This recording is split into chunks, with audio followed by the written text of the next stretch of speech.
ధర్మో రక్షితి రక్షిత అను సూక్తి అందరికీ తెలిసిందే. మనం ధర్మాన్ని రక్షిస్తే ఆ ధర్మం మనల్ని రక్షిస్తుంది అని దాని అర్థం. రక్షించడం అంటే కత్తి కర్ర పట్టుకొని దానికి కాపలా కాయడం కాదు, ఆచరించదగినది ధర్మం. అయితే ఈ ధర్మం ఆచరించే విషయంలో మనకు ఎన్నో సందేహాలు కలుగుతాయి. సత్యమునే పలుకుము అసత్యము పలకరాదు అనే సూక్తి మనకి తెలిసిందే. ఈ సూక్తికి కట్టుబడి ఎన్నో త్యాగాలు చేసి పురాణ పురుషులుగా ప్రసిద్ధికెక్కిన మహనీయులు మనకు ఎందరో ఉన్నారు. అయితే ప్రాణ విత్త మానభంగమందు బొంకవచ్చు అని శుక్రాచార్యుని చేత బలిచక్రవర్తికి చెప్పించాడు పోతనామత్యుడు. అసలు ఏ మానవుడైనా ఈ మూడు సందర్భాల్లోనే అబద్ధ చెప్పడానికి సిద్ధపడతాడు. మరి ఈ సంగతి తెలియకనే పోతనంతటి వాడు వ్యాస భగవాన్ని బాటలో నడిచి అలా పలికాడు. ఆలస్యం అమృతం విషం అనే సూక్తితో పాటు నిదానమే ప్రధానమనే మరొక సూక్తి కూడా ఉంది. ఇలాంటి పరస్పర విరుద్ధమైన ధర్మాలు మనకు ఎన్నో ఉన్నాయి. వీటిని ఎలా ఆచరించాలి అనే విషయంలో సందేహాలు కలుగుతాయి. అప్పుడే ఆ ధర్మాన్ని సూక్ష్మంగా పరిశీలించాలి.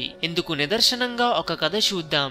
దండకారణ్యంలో ఓ ఋషి ఆశ్రమం కట్టుకుని శిష్యులకు విద్యాదానం చేస్తూ కాలం గడుపుతున్నాడు. సత్యవాది అతని ఆశ్రమానికి రెండు ప్రక్కల అరుగులు ఉన్నాయి. ఒకరోజు ఆ ఋషి కుడివైపు అరుగు మీద కూర్చొని శిష్యులకు విద్యాబోధన చేస్తున్నాడు. ఆ సమయంలో ఒక ఆవు ప్రాణభయంతో ఆర్తనాదం చేస్తూ ఆ ఆశ్రమం ముందు నుంచి పరిగెత్తుకుని వెళ్ళింది. అది చూశాడు ఆ ఋషి. ఓ వేటగాడు ఆ ఆవును తనుముతున్నాడని గ్రహించాడు. వేటగాడు వచ్చి ఇలా ఆవు వెళ్ళిందా అని అడిగితే అబద్ధం ఆడరాదు అనే ధర్మానికి కట్టుబడి వెళ్ళింది అని చెప్పాలి. అలా చెబితే తాను గోహత్యకు కారణభూతుడవుతాడు. ఒక్క క్షణం ఆలోచించి తన శిష్యులతో సహా ఆ అరుగు మీద నుంచి లేచి ఎడమవైపు అరుగు మీద కూర్చొని శిష్యులను మౌనంగా ఉండమని చెప్పి విద్యాబోధన చేస్తున్నాడు. కొంతసేపటికి ఓ వేటగాడు అక్కడికి వచ్చి, అయ్యా, ఇలా ఏదైనా ఆవు పరిగెత్తుకుని వెళ్ళిందా అని ఆ ఋషిని అడిగాడు.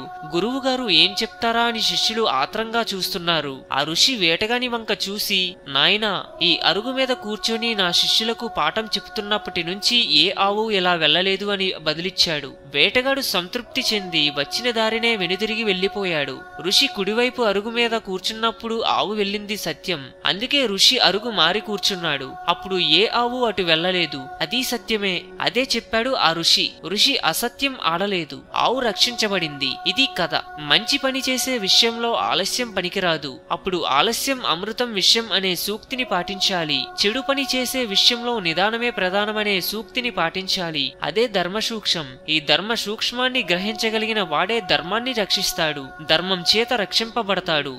హిందూయిజం గురించి మరెన్నో గొప్ప గొప్ప విషయాలను తెలుసుకోవడం కోసం మా ఛానల్ని సబ్స్క్రైబ్ చేయండి. ఈ వీడియో మీకు నచ్చినట్లయితే లైక్ చేయండి, షేర్ చేయండి.